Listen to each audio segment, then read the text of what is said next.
Assalamu alaikum, dear students. I'm Soumya Suhail with yet another lesson from first year English, compulsory English.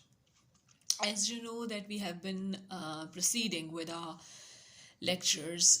We started with the first unit, with the first lesson, and then we moved on to the next one. So the one that we are doing today is choice of career. Um, as we all know that in life, we all have to choose careers for ourselves. We all have to work for ourselves. And we know that there are so many careers to choose from. And I personally believe that the number of careers, professions that we can choose for our future has in a way increased if we compare it with the past. Similarly, the prestige that is associated with different professions has also changed. So basically, since all of us have to work and all of us have to earn a living for ourselves and our families, it is very important to choose a career for ourselves that not only is the one that provides us satisfaction, but at the same time, we enjoy doing our work. And if you are the breadwinner of your family, you earn a sufficient amount of money that can help you make both the ends meet.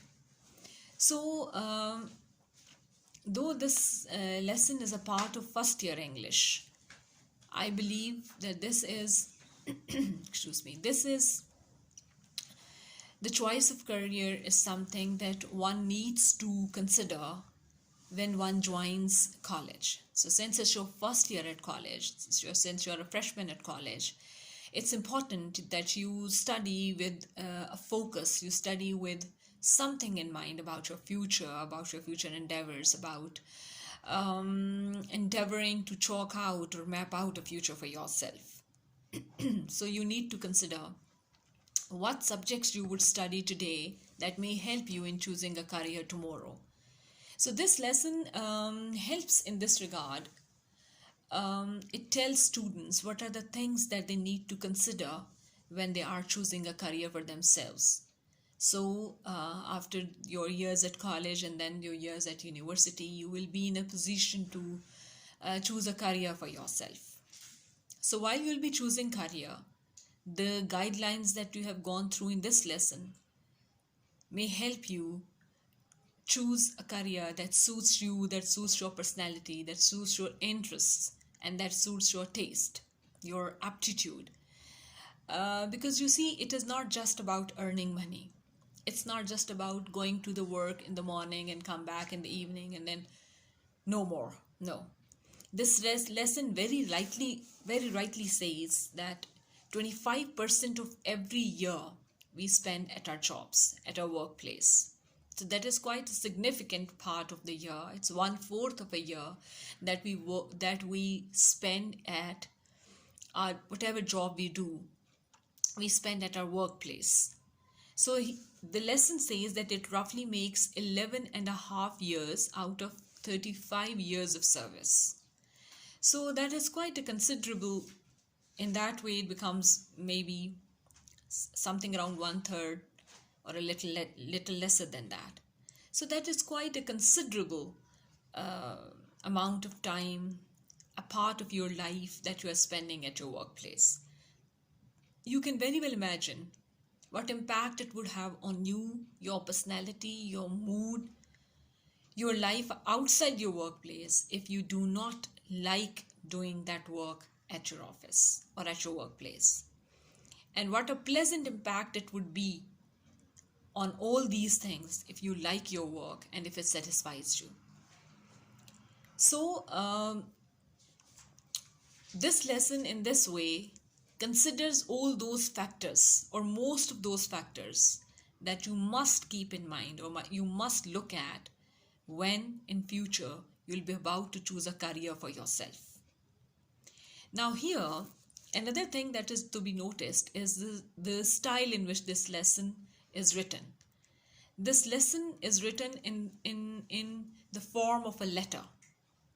It is a person who's writing a letter to another person, and they are trying to convey to them the ways that through which you can choose your career, the best possible ways that may help you choose a career for yourself.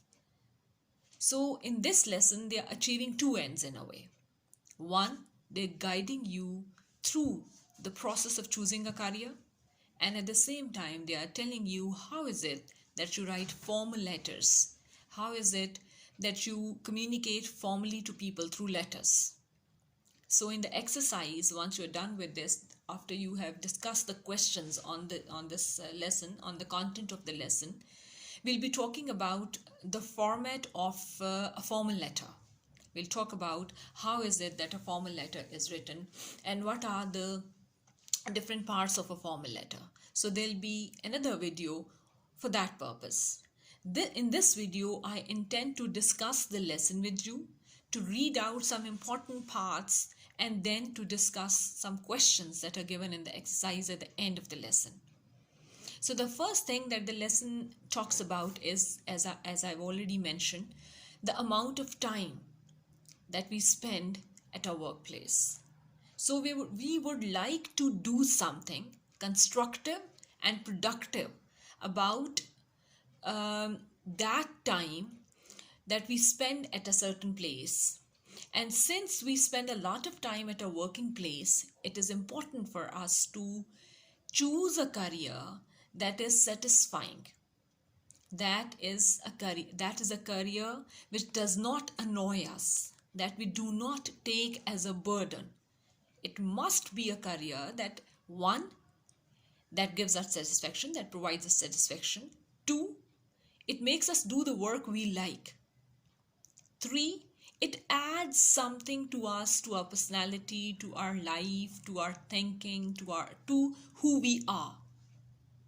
And of course, then there are other ends. It has to provide you with sustenance. It has to provide you with certain prestige in the society, and so many more ends that may be there, that are associated or linked with the choice of careers you make.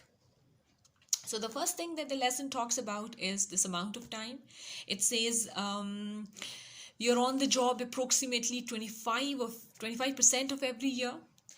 Over our lifetimes, this comes to roughly 11 and a half years out of the 35 years most of us spend working. So it considered it a lot. It's a big patch of time. It's a big phase of our lives that we spend working. Then the writer believes that you sometimes are lucky enough to get a job, or fortunate enough to get a job that makes you happy, that you do a work that adds to the satisfaction that you have in life. It gives you a sense of accomplishment and achievement. Once I read it somewhere. It must be a famous quote, that if you are doing the work you like, if you're doing something that you like doing, then you're not working a single day of your life. And what it means is that when you like to do your work, then it doesn't feel like work at all. It doesn't feel like a burden at all. It feels like it feels like something that it just feels like you are pursuing an interest. So a well-chosen job is just like pursuing an interest. It isn't a burden. It isn't a big responsibility on your shoulders. It isn't something that every time you think about it, it annoys you. Rather, it is something that makes you happy. It is something that satisfies you. It is something that you like to do, that you find yourself motivated enough to do. So if this motivation comes from inside, if this motivation comes from your heart, from inside you, then there is nothing comparable to that. However urgent and important and pressing the outside factors of motivation may be, but they are not to be compared with the motivation that comes from inside you. So And then another good thing is that the writer of this letter gives the steps that are, he proceeds gradually, and he talks about different steps in which through which a career can be chosen. So the first step, he says, is self-assessment. Now, what is self-assessment?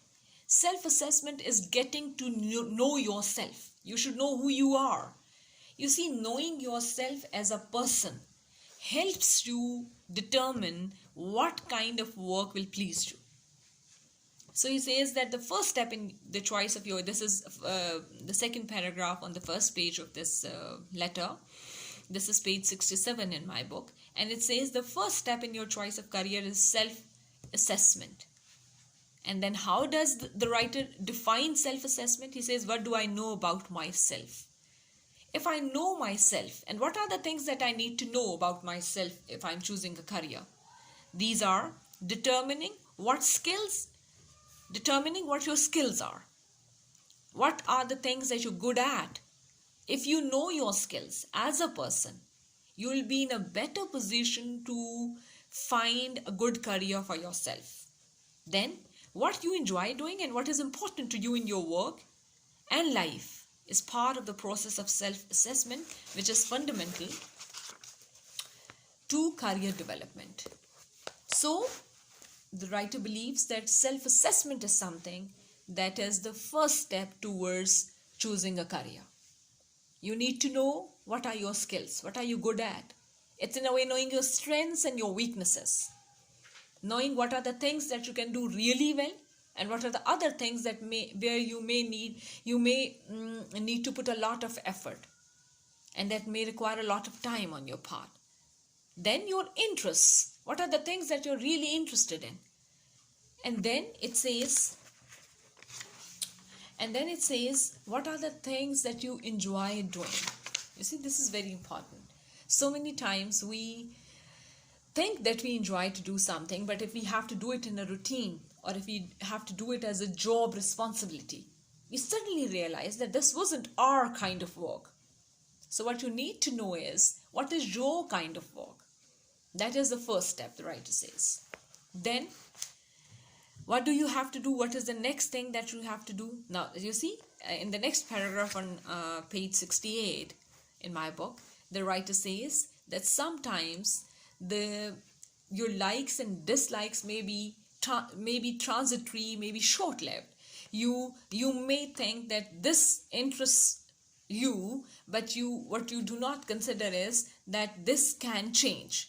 Because our tastes, our likes and dislikes, they change. So many times they change. So what happened? Something that you had liked to do maybe 2 years back is something that you may not like in the next 2 years. So the thing is that you, in this way, what happens is that the writer wants you to consider only those things, only those ideas, only those tasks, only those interests that are to some extent that are constant to you. Something that always falls, he says, something that always falls under the heading like. Something that you have always liked. Something that hardly annoys you. Something that hardly feels like a burden. That is your true interest. That is something that truly interests you. So this is what the writer thinks is the right thing to do. Is the right job for you. That has some long-term, that where you can maintain a long-term interest. Something that does not experience a change. Then in step 3 or in step 2 maybe, once you have identified your interests, now you have to see what occupations or what professions match those interests. So, for example, if somebody likes a lot of reading or somebody likes a lot of writing, they can go into the professions where they can write, where they can edit, where they can proofread. They can be the editors of newspapers. They can be the content writers. They can be the proofreaders. So your interest will be reflected or would match some profession. The writer says sometimes if you like children, you can go into pediatrics maybe. You can be a doctor of children. You can sometimes be a daycare worker. You can be a Montessori teacher. And in this way, you will be connected with or working with children. So what happens is that your interest gets reflected in the profession that you choose. See? And then, so what do you do in the next stage after having chosen or after having identified your interests, the field of your interest? You have to look for the professions where that interest can be made use of. Then the last paragraph is at page 68 in my book says, now that you're focused on a specific career based on your interest, identify the education, knowledge and skills it requires. Now this is very important, of course. If you think that you are interested in working with kids, and for that matter you decide that you will be a preschool teacher, let's say, where you can work with real young kids who are like 3 to 5 years, and you think like you would like to work with them, and it interests you to work with them, and you, because of your interest in kids, you choose to be, the profession you choose is a preschool teacher. Now the question that arises is that the next step that you have to follow is, what is the qualification that is needed to be a Montessori teacher or a preschool teacher? How much knowledge you should have? What skills should you have? What level of patience is needed to deal with kids or to teach them or to make them learn new stuff? So, like for example, we all know that to be a Montessori teacher, there is a specific Montessori education, a diploma or certificate that you do. It's a long course, 1-year course sometimes. And when they choose a Montessori teacher, they ask you, even in job advertisements, they ask you to have completed that course. Why? Because it would give you the required skills you need to work with children. So this is one thing. Many jobs require specific and specialized education, excuse me, education and qualification to work in that field. So you have to see, if you want to be a pediatric to work in a pediatric department, what would you need? You should know you have to be a doctor first, then do your FCPS in that field. So you see, so what is happening? You need to know, because you see, it is also important. I personally believe it is also important that sometimes you may change not your interest but the choice of your career. Like you like to work with kids, you choose to be a doctor of kids, but then you have a feeling that you're not comfortable with science subjects, and you wouldn't enjoy working with science subjects, and it would be really hard for you to continue with science, with pure sciences, and then becoming a doctor and then doing your specializations and all. So you rather go into a field that where you need to have a qualification that is easier than that, or that doesn't take that long. So you go into that. Then the next thing that the writer talks about is, which is again very interesting, is he says it's like page 69 at the first paragraph. It is worth noting that you should consider factors beyond personal preferences. Now you see, this is very important, because a job is done, or we all do our jobs for many more purposes than just for what we like or what we don't like. There may be many other things involved. One of those may be, how much money does it bring? How much traveling does it involve? How many hours of your day would it consume? What are the expenses involved in that job? what are the risk factors? You see, so this now they give you the writer gives you a very good advice. He says that such kind of information can sometimes be got from the people who are already working in that field. You can ask them, like for example, you can ask them, how much traveling does it need? You can ask them, how much money does it bring? You can ask them, how many, like for example, for some people, getting promoted in their profession may be very important. So you can ask your colleagues sorry, not your colleagues, but the people who are already working in that department, in that office, in that job. You can ask them how much chances there are of going up. What are the requirements for getting promoted? Are there any exams? Are there any further qualifications? So you see, to get to know that job better, you may speak or you may seek advice from the people who are already in that job. So this is another factor. So far, we felt as if it is only the personal preference that will get you into a job, or that is on the top of the list about choosing a career.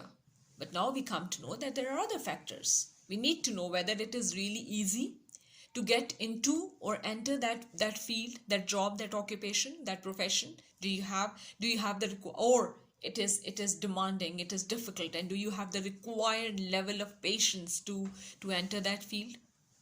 So what happens is that it means that there are factors other than personal preferences that may also be involved in choosing your career.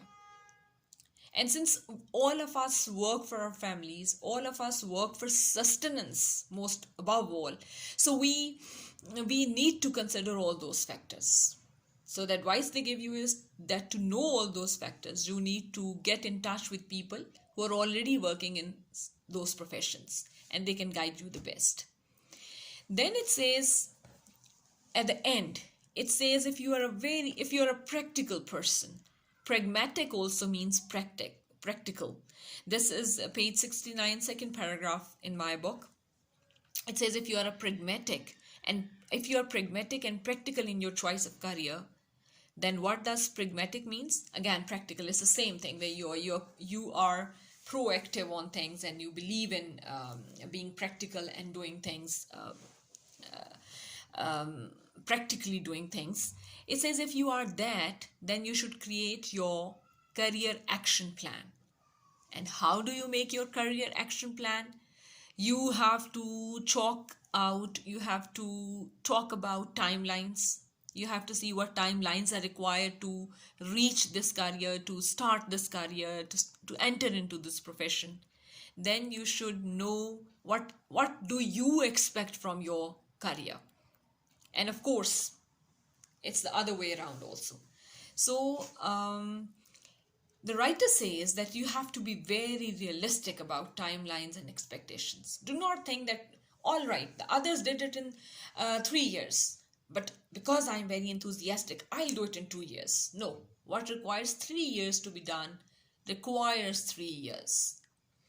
So we cannot be idealistic about such things. The writer says we have to be really realistic about expectations from ourselves and from the profession, of course, and we have to take care of the timelines. So what does the writer suggest? In the middle of the paragraph, he says, write down specific action steps to take to achieve your goals and help yourself stay organized. And as you keep on, so you have to kind of make, like for example, this plan can be in the form of a chart. You make a chart where you write, the first step is this, for this profession, for choosing this profession, for getting into this profession, for entering this profession. This is the first thing I have to do. This is the second thing, the third thing, the fourth thing, the fifth thing. And then you go step by step, giving every step and every stage the required time, the required energy that it takes to reach where you have to reach. And you'll also keep on checking. Once you complete this point, you check it. Okay, this is done. Reaching point number 2, step number 2, check it. So you check those points out, and that way, what do? You finally, at the end, of all once you have done, you are done with all the other steps. When you reach the end, you are closest to your profession. So you see, but this is, I think, the key to all this. The key to this career action plan is being realistic. The writer wants you to be realistic. He says, do not expect things from yourself that you cannot do. Do not expect yourself to do things in shorter times that need longer time to be completed. Of course, there'll be hitches. Of course, there'll be things that will be out of your management, or there'll be things that you will not be able to control. So you have to make time. You have to make space for such kind of factors also that are not always under your control. So in this way, the writer has given you step-by-step process to choose a career for yourself. I think we have gone through it quite exhaustively. We have talked about all the factors that the writer has talked about. What is your task? Your task is that before we proceed in the next video, we'll talk about the questions that are given at the end of this lesson. There are around 6 questions given at the end of this lesson. We'll talk about them. We'll discuss them in detail. But before that, it is advised that you read the whole lesson yourself. You read this letter yourself, word by word. You write down the meanings of any words that you find difficult, though when I read it, I didn't find any difficult words in it as such. So you have to read it yourself. While reading it, what is your job? While you're reading it, what you'll do is that you'll have a pencil in your hand. You'll not only underline the difficult words, you would at the same time, you would write down your notes in the class. Well, how would you write them down? For example, the steps of the process, the steps that he has talked about in the choice of career. You'll write down, you will number them. You'll say this is one. All right, first step. 2, you circle it. So what are you doing it? You're numbering all the steps. Similarly, you're taking down notes, something that you understand, something that you say, all right. You may disagree at something. You may add another thing to this action plan, career action plan that the writer talks about. All the steps that the writer has given, you may add something to them. You may disagree with something. So you can always write, well, I disagree. I think it is this way. Similarly, you may add something between the step 2 and step 3 and you say, all right, this is another step that the writer must have talked about, or that should be a part of career action plan. So this is how you read.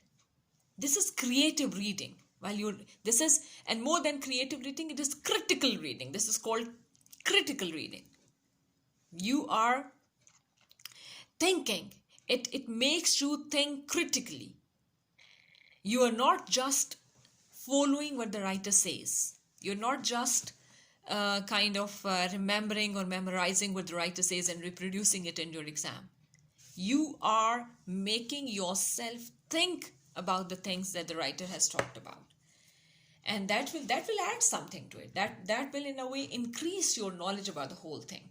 So the good thing is that the advisable thing is that you, in a way, when you read it, you should have a pencil in hand. I always tell my students that when you read it, please make your opinions about the piece of writing that is in front of you that you're reading, and then keep on writing, adding something to it in the gloss, just on the sides. Like for example, look at these sides that you have. You can write here. You can have small notes here, not so much mess that you don't yourself understand what you have written, but small notes, small things, small points that you can talk about. So in the next video, we'll talk about these. We'll discuss these 6 questions and answers to them. What I want you to do in the meantime is that you read the whole lesson. You read it so well that when we discuss the answers, you already know where the answer is. and you've already read the lesson and you understand what we discuss about the lesson, then you take down notes, and then you can always construct those notes into full length answers for yourself. Okay, thank you very much. See you again.